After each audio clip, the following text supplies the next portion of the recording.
अब बात महिला आरक्षण बिल वाले दांव की। क्या इस बिल के जरिए प्रधानमंत्री मोदी ने 2024 का आधा मैदान मार लिया है? हालांकि कानून अगली जनगणना और परिसीमन के बाद ही लागू होगा, लेकिन महिला वोटर्स के लिहाज से इस बिल के बड़े मायने हैं। तो क्या यह बिल गेम चेंजर होने वाला है?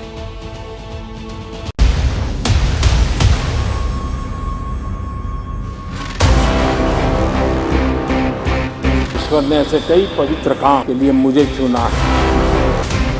नई संसद, शुरुआत धमाकेदार और सौगात ऐसी जो सदियों याद रहे। प्रधानमंत्री रहते जो न एच डी देवगौड़ा कर पाए, न वाजपेयी काल में हो पाया और न ही मनमोहन सिंह कर पाए, वो प्रचंड बहुमतधारी प्रधानमंत्री नरेंद्र मोदी ने कर दिखाया। नई संसद के नए लोकसभा सदन में पहले ही दिन मोदी सरकार ने महिला आरक्षण बिल पेश कर दिया है। अब इस पर बुधवार को लोकसभा में चर्चा होगी। बिल का नाम है नारी शक्ति वंदन अधिनियम 2023, जिसके तहत महिलाओं के लिए लोकसभा और विधानसभाओं में 33% सीटें रिजर्व होंगी। इस बिल के कानून बन जाने के बाद महिला आरक्षण की अवधि 15 साल होगी। आर्टिकल 334A में एक नया हम क्लॉज जोड़ रहे हैं, जिसके माध्यम से इस महिला रिजर्वेशन की जो अवधि होगी वो 15 साल के लिए होगी।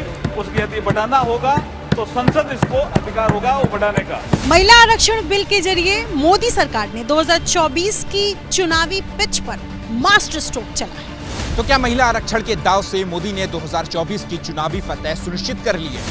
महिला आरक्षण वाला जो मोदी सरकार का ये फैसला अभूतपूर्व है, ऐतिहासिक है, एक मील का पत्थर है। ईश्वर ने ऐसे कई पवित्र काम के लिए मुझे चुना है। हमारी सरकार ने इस दिशा में कदम बढ़ाया है। कल ही कैबिनेट में महिला आरक्षण वाला जो विधेयक है उसको मंजूरी दी गई है। आज 19 सितंबर की ये तारीख इसीलिए इतिहास में अमरत्व को प्राप्त करने जा रहे हैं।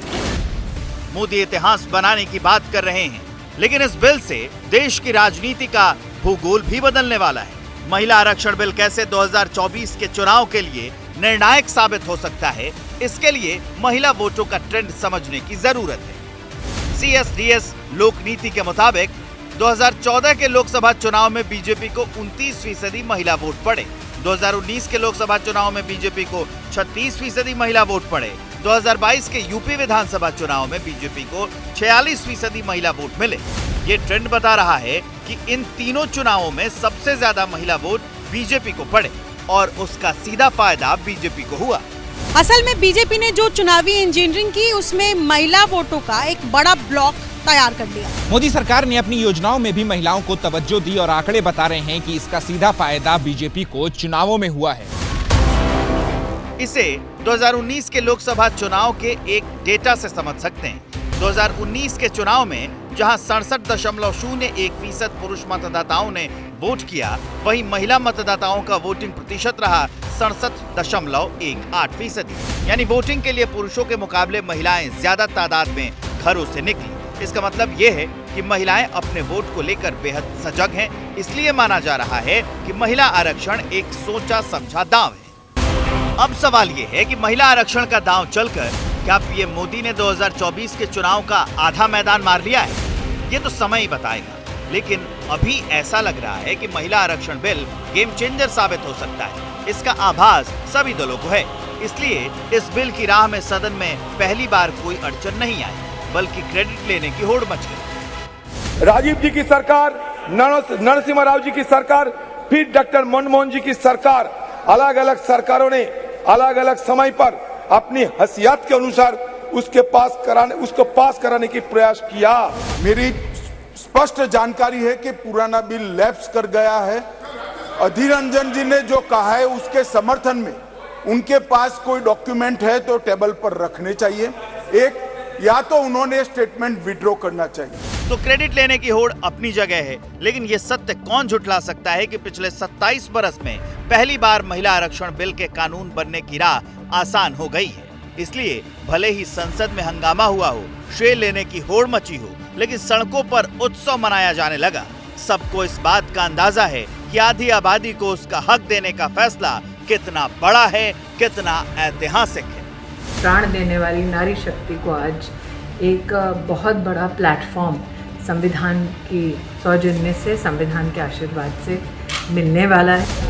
उम्मीद है आप भी लोकसभा का मेंबर बन सकती अब तो मोदी जी ने ऐसा कर दिया रिजर्वेशन बिल महिलाओं के लिए कि हम भी आगे बढ़ सकते हैं। ऐतिहासिक दिन है और देखिए आज पहला जो है वो डे है न्यू पार्लियामेंट का और ये महिलाओं पे ही सारा फोकस रखती है।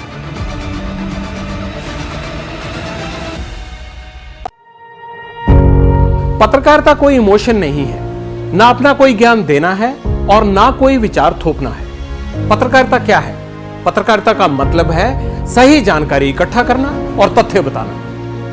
पत्रकारिता आज जितने महत्वपूर्ण दौर में है शायद पहले नहीं थी। इस दौर से निकलने के लिए सिर्फ सच दिखाने की जरूरत है, वो सच जो आपके हित को आगे रखे। इसलिए अब रात 9 बजे प्राइम टाइम नहीं होगा, ये आपका टाइम है। जगविंदर पटियाल के साथ देखिए पब्लिक इंटरेस्ट सोमवार से शुक्रवार रात 9 बजे सिर्फ एबीपी न्यूज पर। एबीपी न्यूज आपको रखे आगे।